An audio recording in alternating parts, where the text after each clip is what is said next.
전에 대남 기구인 이 조평통이 이제 대남 압박에 나섰는데요. 근데 오늘 대변인 담화를 통해서 문 대통령의 그 담화를 광복절 경축사를 매우 강한 어조로 비난하면서 이거 뭐 문 대통령 직접 언급하지는 않았지만은요 남조성 당국자라는 표현을 썼고 제가 또 옮기기에 좀 민망한 원색적인 비난을 썼잖아요.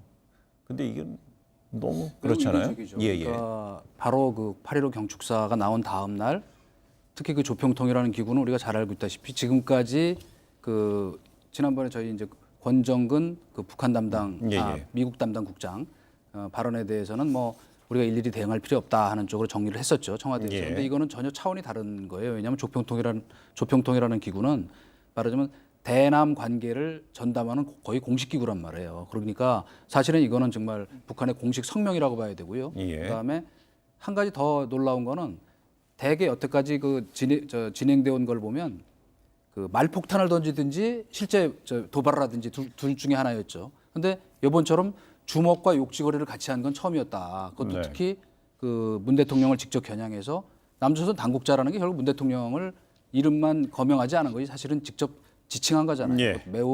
그것도 매우 모욕적인 그 방식으로 한 것은 사실은 제가 우연히 오늘 전에 연합사 부사령관 지냈던 분하고 이제 점심을 하면서 얘기를 들었는데 그분도 이렇게 분석을 하더라고요. 지금 이거는 그 지난번에 트럼프 대통령하고 자기네 최고 존엄이라고 얘기하는 김정은 그 위원장이 한미 훈련하지 않는 쪽으로 합의를 했는데 왜 계속 지금 훈련을 진행하느냐 하는 거를 아주 강하게 어필함으로써 사실은 한미 간의 이간도 시키고 그리고 말하자면 내부적으로 자기네 어떤 거기도 이제 충성 경쟁이 또 벌어지잖아요. 그것도 있고 더더구나 지금 그 8.15 경축사에서 나왔던 그 우리 대통령 아무도 흔들지 못하는 나라를 두고 뭐 야당에서 아무나 흔드는 나라 쉽게 얘기해서 우리가 지금 이 글로벌 호구가 됐다 하는 그런 야당의 비난이 있었는데 지금 자 러시아도 영공 침입했는데 저희가 제대로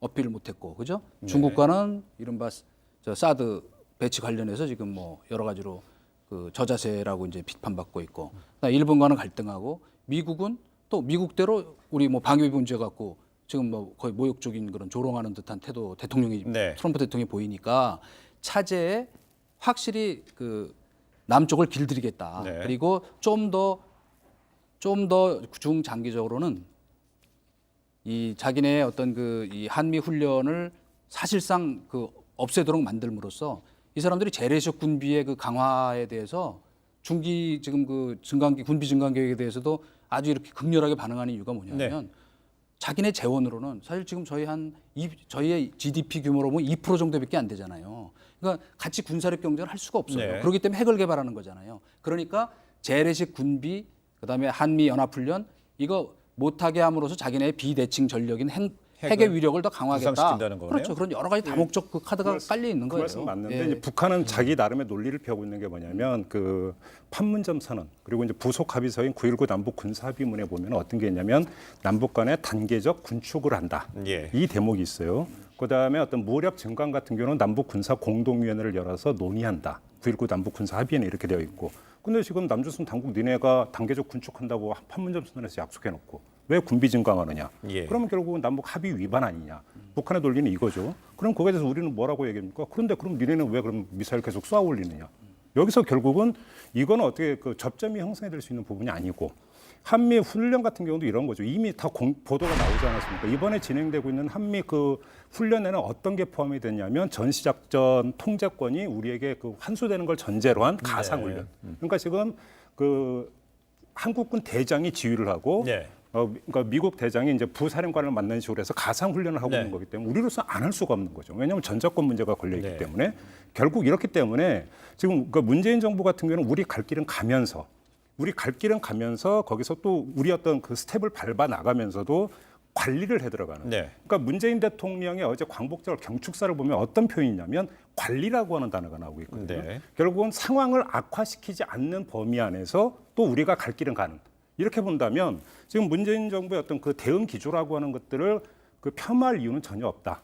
그다음에 문재인 정부 같은 경우는 분명하게 어제 문재인 대통령도 입장을 밝힌 건 대화 기조라고 하는 것들을 분명 밝혔고 네. 또 오늘 통일부 부대변인도 보니까 이제 그 브리핑에서 했던 이야기를 보면 계속 대화라고 하는 것들을 강조를 하던데 이런 점에서 보면 대화의 틀을 유지하는 상태에서 또 우리가 가고자 하는 길은 가겠다라고 네. 하는 이 그 노선을 분명히 정해서 가고 있는 것으로 평가를 해도 되겠다 이런 생각이 듭니다. 저희가